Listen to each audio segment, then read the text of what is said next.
حضرات محترم، اللہ رب العزت کے فضل و کرم سے ایک بار پھر رمضان جو ہے ہماری زندگی میں آیا چاہتا ہے۔ اللہ نصیب فرما دے۔ کل یا پرسوں انشاءاللہ یکم رمضان ہوگی۔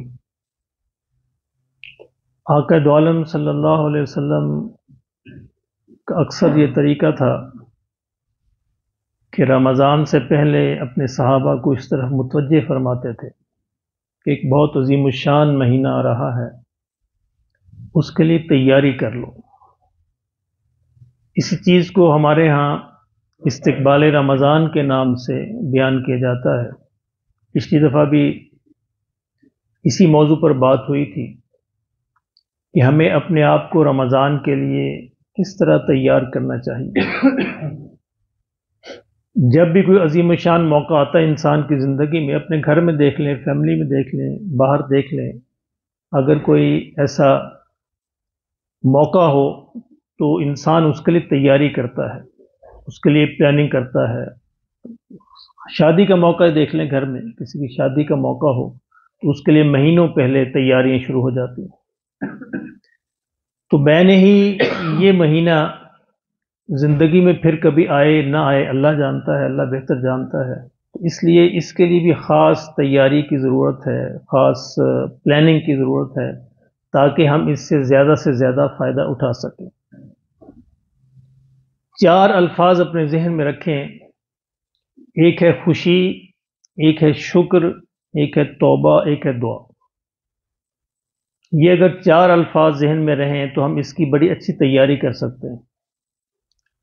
پہلی چیز خوشی، کہ یا اللہ تیرا شکر ہے کہ ایک دفعہ پھر تو رمضان ہمیں نصیب فرما رہا ہے۔ میں ہر بار یہ عرض کرتا ہوں کہ اگر ہر سال ہی ہم، زیادہ نہیں، پچھلا نہیں، اگر ہم ہر برس ہر سال یہ حساب لگانا شروع کر دیں کہ پچھلے برس اسی موسم میں انہی دنوں میں کتنے لوگ ایسے تھے جو ہمارے ساتھ تھے جو آج ہمارے ساتھ نہیں ہیں، اور اگلے برس انہی لمحوں میں نہ جانے کتنے لوگ ایسے ہوں گے ہم میں سے جو اس دھرتی پہ نہیں ہوں گے، زمین کے اوپر نہیں ہوں گے، زمین کے نیچے ہوں گے۔ تو اس کے انسان پھر اللہ کا بہت شکر ادا کرنے والا بن جاتا ہے۔ یہ خوشی ہونی چاہیے کہ یا اللہ تو ہمیں ایک موقع اور دے رہا ہے۔ یعنی ہر زندگی، تاجر حضرات سے پوچھیں، ان کی پورے سال میں ان کا ایک سیزن کا موسم ہوتا ہے، اس کو کہتے ہیں سیزن کا موسم، یہ بڑا سیزن ہے۔ تو ہماری بدقسمتی سے ابھی یعنی یہ جتنے پھل ہیں اور سبزیاں ہیں، ان کا بھی سیزن کا موسم آ رہا ہے۔ یعنی آج جو پھل کا ریٹ جو ہے، جو اگر 100 ہے تو کل 200، 400، 500 ہو جائے گا۔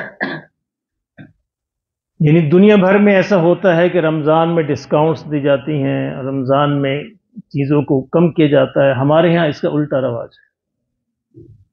اگر میں کل ہی اٹلی کی ایک سپر مارکیٹ کا دیکھ رہا تھا ویڈیو، تو وہاں پہ سارے پھلوں پہ رمضان ڈسکاؤنٹ لگی ہوئی تھی۔ یعنی کوئی 15 روپے سے تو 10 پہ آ گیا تھا، 10 والا 5 پہ آ گیا تھا۔ ہمارے ہاں ابھی سے پلاننگ ہو رہی ہے کہ وہی جو کیلا آج 100 روپے بک رہا ہے، کل آپ دیکھیں 400، 500 بکے۔ یہ ہمارے ایمان کا حال ہے، جس کو ہم کہتے ہیں نا مسلمان ہیں، یہ اسلام کے قلعے میں ہم رہتے ہیں ماشاءاللہ۔ تو حال ہمارا یہ ہے، اللہ ہمیں سمجھ نصیب فرمائے۔ تو میں نے عرض کیا 4 الفاظ اگر آپ ذہن میں رکھیں، خوشی، شکر، توبہ اور دعا۔ پہلا ہمارا احساس خوشی کا ہونا چاہیے کہ یا اللہ تو نے یہ موقع نصیب فرمایا، اس پہ انسان کو خوش ہو جانا چاہیے۔ کتنے لوگ ہیں جن کو یہ موقع نصیب نہیں ہوگا، کتنے لوگ ہیں جو رمضان کے اندر فوت ہو جائیں گے، کتنے لوگ ہیں جو ابھی آج کے دن چلے جائیں گے، کل چلے جائیں گے۔ تو اس پہ خوشی ہونی چاہیے کہ اللہ نیکی کا ایک اور موقع ہمیں دے رہا ہے۔ اس خوشی کے ساتھ دوسرا پہلو شکر ہے کہ یا اللہ تیرا شکر ہے، یہ آپ نے نصیب فرمایا۔ آپ نے وہ حدیث بہت دفعہ سنی ہے کہ 2 صحابہ ایک ساتھ ایمان لائے، ایک صحابی کا پہلے برس انتقال ہو گیا اور دوسرے کا دوسرے برس انتقال ہوا۔ تو صحابہ نے دیکھا، خواب کے اندر دیکھا کہ جن صحابی کے جو پہلے صحابی تھے وہ شہید ہوئے تھے، کسی غزوہ میں، جنگ میں شہید ہوئے تھے۔ اب ظاہر ہے شہید کا بہت بڑا مقام ہے، اور دوسرے برس جو صحابی فوت ہوئے تھے وہ ان کی بستر پہ گھر میں موت ہوئی تھی، لیکن صحابہ نے دیکھا کہ جو بعد میں فوت ہوئے تھے بستر پر شہید نہیں ہوئے تھے وہ جنت میں پہلے داخل ہو گئے، اور جو شہید ہوئے تھے وہ بعد میں داخل ہوئے۔ تو ان کو تھوڑا سا حیرانی ہوئی، حضور کی خدمت میں عرض کیا گیا صلی اللہ علیہ وسلم تو کہ یہ ہمیں پہلے ساتھی تو وہ شہید ہوئے، شہادت کا بڑا مقام ہے۔ تو نبی صلی اللہ علیہ وسلم نے ارشاد فرمایا تم دیکھتے نہیں کہ جو بعد میں جن کا انتقال ہوا ان کے ایک برس کے نماز اور روزے زیادہ ہو گئے، اس ایک برس کے نماز اور روزے نے ان کو آگے بڑھا دیا۔ تو یہ بڑی خوش قسمتی، اللہ کا احسان انعام ہوتا ہے کہ اگر اللہ کسی کو زیادہ لمبی عمر دے اور ایمان و اعمال بھی نصیب فرمائے، یعنی صحت اور ایمان و اعمال کے ساتھ لمبی عمر کا ہونا اللہ کا انعام ہے، اس کی دعا کرنی چاہیے۔ یہ نہیں کہ میں مر جاؤں، ہمارے بعد ساتھی اس طرح کرتے رہتے ہیں، یہ غلط ہے، غلط طریقہ ہے۔ صحت کے ساتھ اور ایمان و اعمال کے ساتھ لمبی عمر کا ہونا یہ اللہ کا انعام ہے، تو اللہ ہم سب کو نصیب فرمائے۔ تو پہلی بات خوشی، اور دوسری بات ہے شکر کہ یا اللہ تیرا شکر ہے تو نے یہ موقع ایک دفعہ پھر نصیب فرما رہے ہیں۔ اور تیسری چیز ہے توبہ، کہ پچھلے برس کا انسان حساب لگائے کہ پچھلے برس رمضان میں مجھ سے کیا کوتاہیاں ہوئیں، کیا غلطیاں ہوئیں، کیا کمی رہ گئی جو میں نہیں کر سکا، اس پہ انسان اللہ سے توبہ کرے کہ یا اللہ اس پہ میں توبہ کرتا ہوں تو مجھے معاف فرما دے، یہ کوتاہی رہ گئی۔ اعتراف جو ہے نا، اعتراف یہ اللہ کو بڑا پسند ہے، اللہ کے حضور اعتراف کیا کرے۔ ہمیں تو آتا ہی نہیں، ہم تو فارمیلٹی کرتے ہیں دعاؤں میں، ہم دعائیں، میں نے عرض کیا دعائیں ہم پڑھتے نہیں ہیں، ہم دعائیں مانگتے نہیں ہیں، دعائیں پڑھتے ہیں، جبکہ دعا مانگنے کی چیز ہے۔ اعتراف، دعا میں سب سے پہلے اعتراف ہوتا ہے۔ دعا کا طریقہ یہ ہے کہ سب سے پہلے اللہ کی حمد و ثنا، پھر آقا دو عالم صلی اللہ علیہ وسلم پہ درود، اور پھر اعتراف اپنے گناہوں کا کہ یا اللہ آپ جانتے ہیں میں نے یہ کیا، میں نے یہ کیا، یہ کمی، یہ کمی، یہ کمی۔ یہ اعتراف اللہ کو بہت پسند ہے نا۔ اللہ نے خود دعا سکھائی، ربنا ظلمنا انفسنا وان لم تغفر لنا، یا اللہ ہم نے اپنی جانوں پہ ظلم کیا۔ اس اعتراف کے بعد انسان یہ توبہ کرے، یعنی توبہ کے بعد پھر دعا کرے کہ یا اللہ پچھلی کمی کوتاہیاں تو معاف فرما دے، اس برس جو ہے تو ہمیں توفیق عطا فرما دے کہ ہم زیادہ بہتر طریقے سے رمضان سے فائدہ اٹھا سکیں۔ تو یہ 4 الفاظ، ان کو آپ بار بار دہرائیں اپنے ذہن میں۔ پہلا ہے خوشی، دوسرا ہے شکر، اور تیسرا ہے توبہ، اور چوتھا ہے دعا۔ اس سے انشاءاللہ آپ کو رمضان کے صحیح فوائد تیاری کرنے کا بہترین موقع ملے گا۔ کہ رمضان کا اگلے تیاری کا طریقہ یہ ہے، وہ ہے مشورہ۔ جہاں جہاں بھی آپ کی محفل ہے، آپ کے گھر میں، آپ کے دفتر میں، جہاں بھی آپ کے اوقات گزرتے ہیں، تو ان تمام ساتھیوں سے، گھر کے اندر بیوی بچوں سے، بچوں کو بھی ساتھ بٹھائیے اور مشورہ کیجئے کہ کس طرح ہمارا رمضان بہتر گزرے۔ پلاننگ کیجئے۔ پلاننگ کرنا اس کا بڑا اہم حصہ ہے، یعنی رمضان کا، اور اس پہ بھی انشاءاللہ اجر ملے گا۔ ہمارے ہاں عام طور پہ ہمارے ملک میں پلاننگ کا رواج نہیں ہے، اللہ ہمیں معاف فرمائے۔ ہمارے ملک کی ناکامی کی ایک بڑی وجہ یہ بھی ہے کہ ہم پلاننگ نہیں کر پاتے، اور پلاننگ کرتے ہیں تو عمل نہیں کر پاتے۔ تو یہ پلاننگ کی جائے گھر میں بیٹھ کے کہ کس طرح اس رمضان کو ہم بہتر طریقے سے صرف کریں، ہمارے اوقات کس طرح بہتر طریقے سے صرف ہو جائیں، ہماری نمازیں، ہمارے ذکر اذکار، ہماری تسبیحات، ہماری دعائیں، اللہ کے راستے میں انفاق خرچ کا کرنا، اور یہ ساری چیزیں پہلے سے بہتر ہو جائیں۔ اور اس کا بڑا آسان طریقہ یہ ہے کہ انسان اس بات کا تہیہ کر لے کہ میں پہلے جس سیڑھی پہ کھڑا تھا، اس رمضان میں میں نے کم از کم 1 قدم آگے بڑھنا ہے۔ یعنی اگر آپ پہلے 5 نمازیں پڑھتے تھے الحمدللہ، اس دفعہ نیت کر لیں کہ رمضان میں باجماعت پڑھیں گے۔ یعنی پہلے اگر باجماعت پڑھتے تھے تو نیت کر لیں اس دفعہ تکبیر اولیٰ کے ساتھ پڑھیں گے، جلدی آئیں گے مسجد میں تاکہ تکبیر اولیٰ ہمیں مل جائے۔ تو اس طرح انسان تہیہ کر لے، ہر انسان کو پتہ ہے کہ اس کے اعمال کیا ہیں، ان اعمال میں یہ کوشش کرے کہ یا اللہ کم از کم میں 1 درجہ آگے بڑھ جاؤں۔ جب 1 درجے کی نیت کرے گا تو اللہ انشاءاللہ 10 درجے بڑھا دے۔ یہ اللہ اخلاص پہ دیتے ہیں، اگر آپ کا اخلاص ہوگا، قرآن نے کہا تھا کہ من جاء بالحسنۃ، جو ایک نیکی لے کے آئے گا میں اس کو 10 گنا دوں گا. انشاءاللہ ایک قدم بڑھائیں گے اللہ کی طرف تو اللہ اس کو 10 بنا دے گا. اور ویسے بھی حدیث قدسی ہے، اللہ اکبر، حضور نے فرمایا صلی اللہ علیہ وسلم، جس کا مفہوم یہ ہے جو انسان اللہ کی طرف چل کے آتا ہے اللہ اس کی طرف دوڑ کے آتا ہے.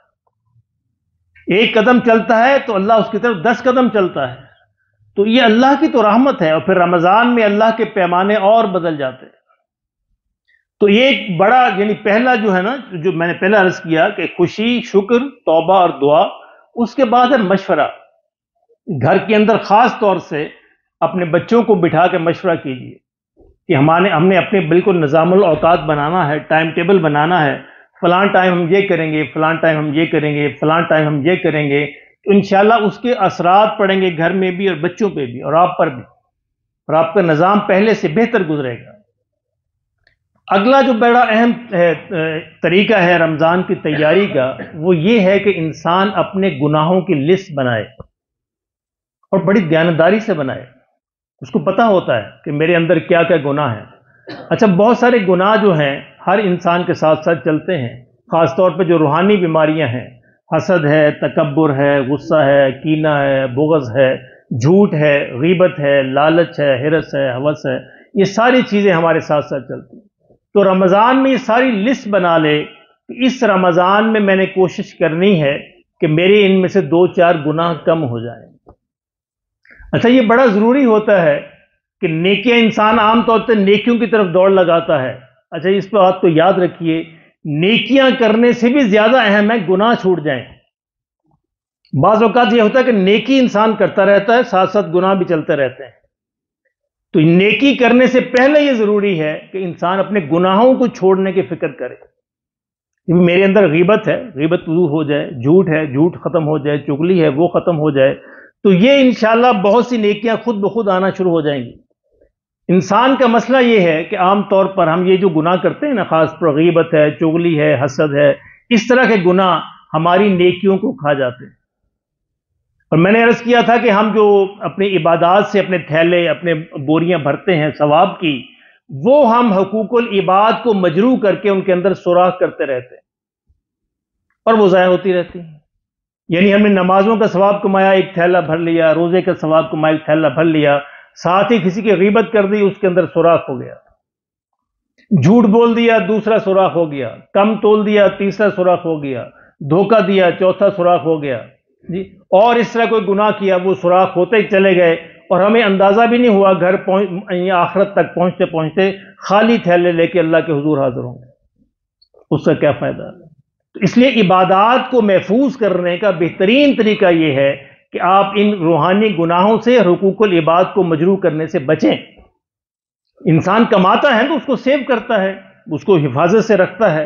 تو اگر ہم نے یہ کما لی، نیکیاں کما لی، اس کو بچا کے بھی ساتھ لے کے جانا ہے. آخرت میں ہمارے ساتھ وہ پہنچ جائے. ایسا نہ ہو کہ وہ تھیلے اور بوریاں خالی ہوں، آخرت میں ہم خالی تھیلے لے کے اللہ کے حضور کھڑے. تو اس لیے اس رمضان میں یہ بھی کوشش کریں کہ پوری ایک لسٹ بنائیں اپنے گناہوں کی دیانتداری کے ساتھ، اور کوشش کریں کہ اس رمضان میں کچھ کم ہو جائے. چلے زیادہ نہ صرف ایک ہی کم ہو جائے، چلے کچھ تو ہوا، ایک قدم تو ہم نے اٹھایا، تو انشاءاللہ اللہ کو اس پہ پیار آیا تو اللہ باقی کی توفیق بھی دے دے. تو وہ دیانتداری سے ایک لسٹ بنا کے ان کو کم کرنے کی کوشش کریں. اور اگلا بڑا اہم ترین جو کام ہے رمضان میں، عام طور پہ ہم کرتے ہیں لیکن اس کو ہم صحیح نہج پہ نہیں کرتے، وہ کام ہے قرآن مجید سے تعلق. رمضان کا اور قرآن کا آپس میں بڑا تعلق ہے. شہر رمضان الذی انزل فیہ القرآن، تو اللہ نے رمضان کے اندر قرآن کو نازل کیا. تو اس رمضان میں یہ بھی کوشش کریں کہ ہمارا قرآن مجید کے ساتھ جو تعلق ہے وہ ایک زندہ تعلق بن جائے.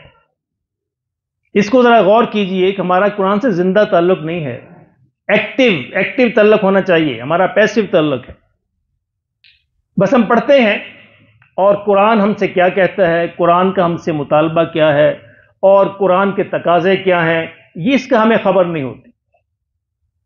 ایک عادت کے طور پر ہم اس کو کرتے رہتے ہیں، جبکہ عادت سے اٹھ کر ہمیں اس کو عبادت بنانا ہے. جتنی بھی چیزیں ہوتی ہیں عام طور پر عبادات جو ہے وہ پہلے عادت بنتی ہیں، پھر عبادت بنتی ہیں۔ یہ ایک ترتیب ہوتی ہے عبادات کے اندر بھی اور نیک کاموں کے اندر بھی۔ عام طور پر جتنے بھی نیک کام ہیں، عبادات ہی کیوں نہ ہوں، وہ پہلے دکھاوا بنتا ہے اور پھر عادت بنتی ہے اور پھر کہیں کسی مرحلے میں جا کر عبادت بنتی ہے۔